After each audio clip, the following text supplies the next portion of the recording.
Welcome to Living Liberation with psychologist Dr. Narissa Williams. Living Liberation invites you into discussion about how we embody liberation individually and collectively. We explore liberation in our relationships, school, and work contexts, and in society at large. We challenge and cultivate thinking that moves us all towards collective liberation. Greetings. So we have with us Ra Ra Rollins. Welcome to the conversation today. So let's start with you. Let's start with you telling us a little bit about yourself. Sure. I am a soon-to-be graduate of NYU's mental health and wellness program. I think the goal is to be a therapist, a public speaker, an author, a public figure, perhaps. There's not a lot of Black, queer, gay men who speak on mental health. And I came to this work because in my own journey, I was attempting to find a therapist that I thought was appropriate for me. And I've yet to this day find that for a number of reasons. People who look like me who are in this industry tend to be booked, or my insurance wasn't taken, or they were in different states. There's a plethora of reasons, but I get into this work specifically to help people who may be experiencing the same things that I have experienced, continue to experience. I want to be an option for them to engage their mental health needs and goals. Thank you. So recently you posted something on LinkedIn that was phenomenal, and I want you to read that for us. Oh, sure. So the title is, I've always thought it was a choice. And it reads, I know those very real feelings you are feeling are overwhelming. You believe you can't change them and that they are natural, just a part of who you are. Heterosexuality is not normal or natural. Consider that the feelings may not go away, but it's how you behave that matters, your lifestyle. You can choose not to act on those feelings. However, if you choose to act on those feelings, that's your decision. I don't care what you do in your bedroom, but please do not force your lifestyle onto me. I don't need to see you holding hands on the train or kissing in the park. I don't want to see your relationships on television or movies, hear about it at work, or be promoted as normal in our schools. I fear that exposure to those things will negatively impact our queer and gay children. Can you respect that? Thank you. So I love that. So somebody that considers myself an ally to the LGBTQ plus community, even reading that and even, engaging with you as much as I have engaged, that still hit me like, wow, and really sitting and thinking about my straightness and that experience, as much as I've already thought of why it's so problematic for the LGBT community to have a coming out experience, to have to even explain, you know what I mean? But I want to know what prompted you or inspired you to write that. Yeah, I've just always felt like I live in this kind of alternate dimension than a lot of my friends, my family. I have a lot of cis hetero friends. I have a lot of cis hetero educators, family members. And in my head, this has always been the dialogue. This is a conglomerate of conversations that were actually had with me. People trying to pray the gay away or engage the conversation as if I was abnormal to be homosexual or to identify as homosexual. And so I've always thought it was just a really clever ploy to just switch the wording. And this also comes in response to something going on in Florida right now, where the word gay is being told is inappropriate to say amongst children because it'll influence them in some way. What we're not talking about is that if we are removing the word gay, we also have to remove the word straight because that is an influence as well. And in a heteronormative culture, they think that that's neutral, that that's the norm, and that's right. What we strive to, what we should strive for. Right. So in essence, you're speaking about in essence, you're speaking about heteronormativity. Right. This idea that those in power, those in leadership, those who see themselves and are able to promote themselves think that they are normal. And it's funny because a lot of this comes from television and movies and media. And there's so much queer gayness in Hollywood. We just don't know about it because that's not what's promoted. It's not what's shown. That's not what's on movie posters. It's not what's taught in school. And we're looking at it from a systemic perspective. It's punished in a way, and it's silenced, and it's made invisible, and all those kinds of things. So What are some other examples of cisnormativity? Yeah, I immediately go. I think the reason that I put it in the post specifically about movie and television is because it's just so prevalent. I live in New York City, and when I like am waiting for the subway train, for instance, there's so many television and movie promotions, and it's always people who look not like me or you, and it's always heterosexuals. It never has. It is literally a different dimension. It's not my world. It's not promoted towards me. I'm not acknowledged in any way at all. I think in addition to that, there's always in any type of sexual health, STI trainings that I've done, it always concerns heterosexuality. And that baffles me because I don't have heterosexual sex. And so I'm effectively not learning how to have safe sex, safer sex, or engage in STI healthcare should I need it, unless I go to a gay, queer specific sexual health class. And that seems redundant to me, especially as an educator and as usually surrounded by educators in these classes. It's always other queer gay people who are in these classes, not heterosexual people. Yet, if it's reversed, the courses are always run by and populated by heterosexual people, but there's also always queer and gay people there because it's necessary for us to know about this other dimension, while I think heterosexual people are not required to know about our dimension, to know about our world, our life, our normal. Mm-hmm. So I hear a lot in that when we think about systems and we think about power, right? So when there's power that, that group, and in this context, it's heterosexual, is, considered norm and everything else is deviant. So it marginalizes and pushes everything else to the side. And so those marginalized communities have to make their own, outlets and pockets to be able to meet their needs. And it doesn't go the other way. It doesn't go where, you know what I mean? So, and it's underfunded. It's underpopulated. It's not marketed well.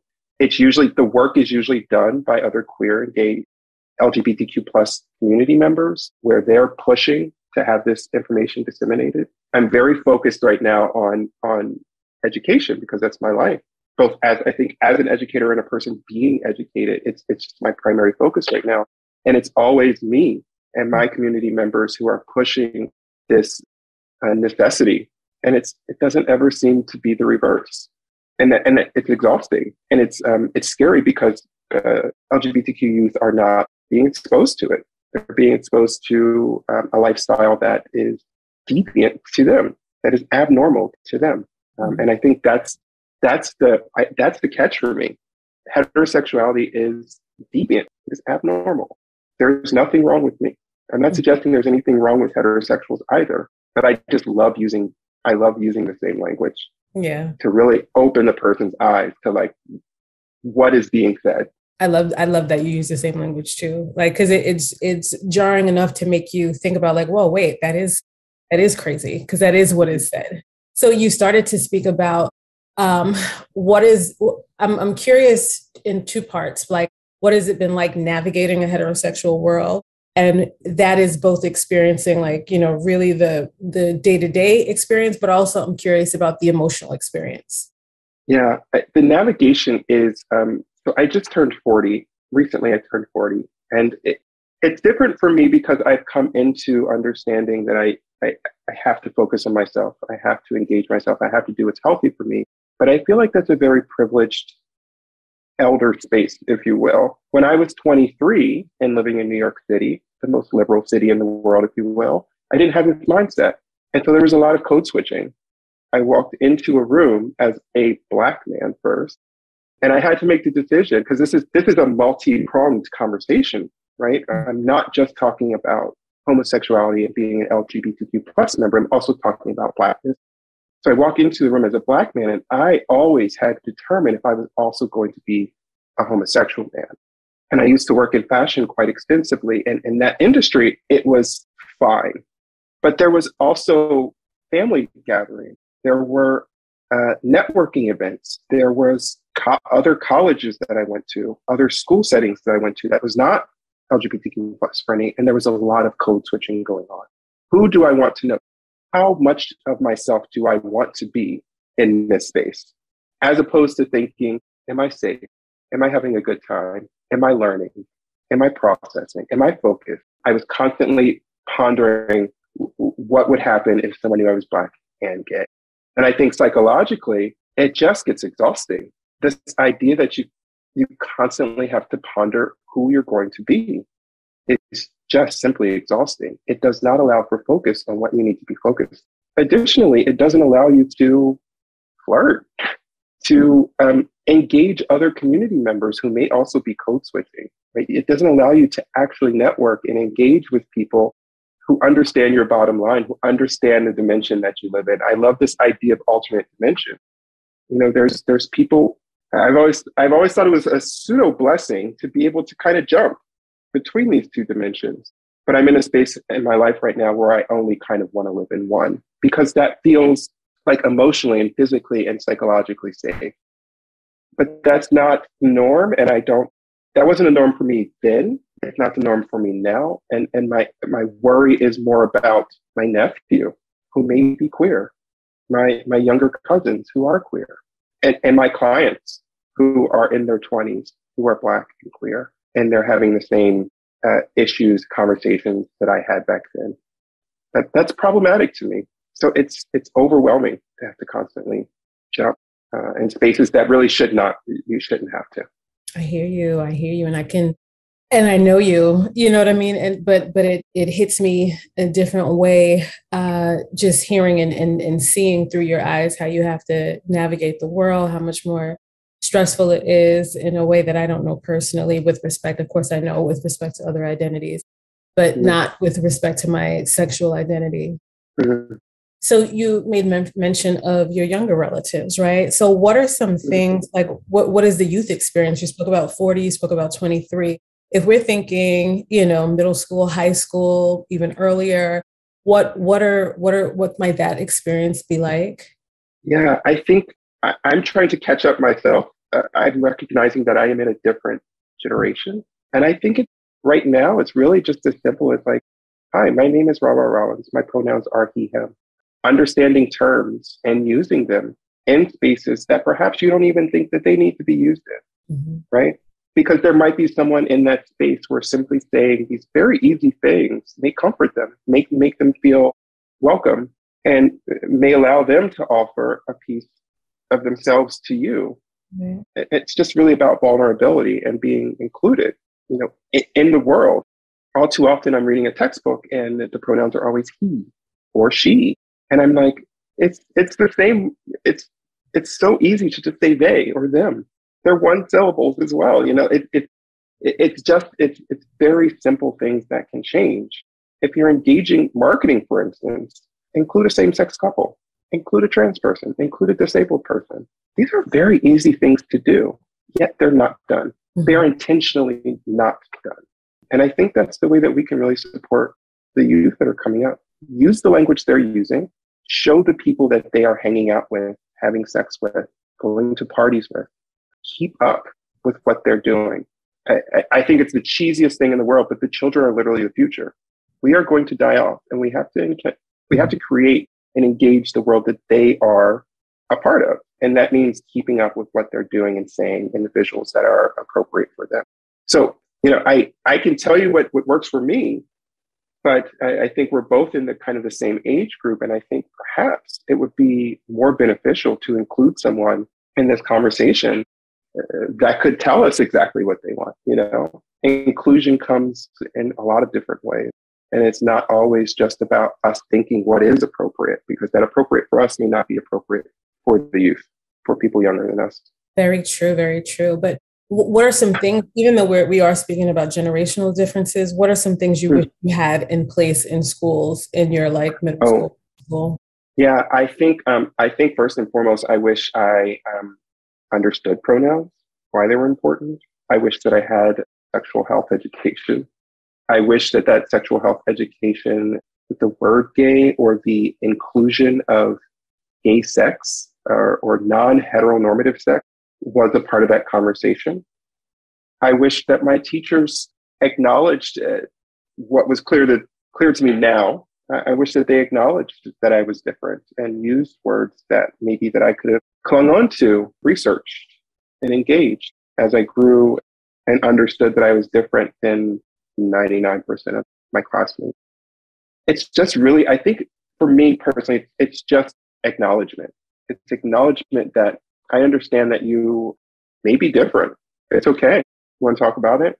You know, I know I'm not giving hard and fast answers on like what exactly can be changed. I think the avoidance of gay sex, of non-heteronormative sex, that can change.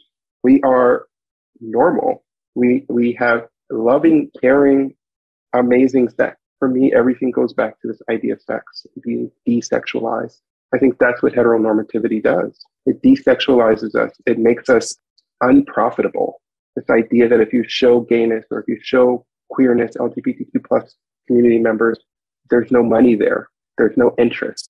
And I think if children are provided that information in the same way that they're provided heterosexual normality, first of all, they can make the decision. And secondly, they can be included. They can see that they're normal. Thank you. And what would you say about creating affirming environments as well for, let's say, staff, employees, administrators who are part of the LGBTQ plus community? Yeah, this is a tough conversation because I think it really depends on the space, the professionalism of the space. So again, I worked in fashion, which was very open, very free. It was easy to talk about kind of anything, and there was visibility.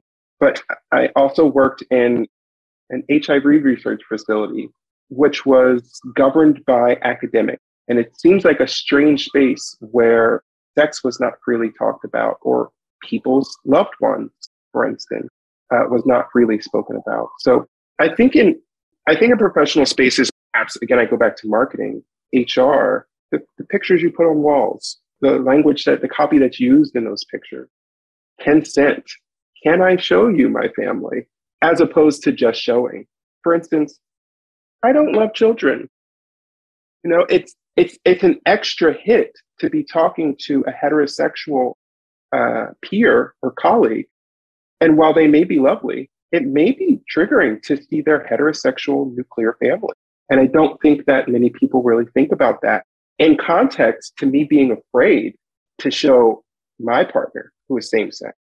Right? That privilege of not knowing how the person is going to react, if they're okay with gayness and gay lifestyles, if you will. So I think consent in a professional space is really important.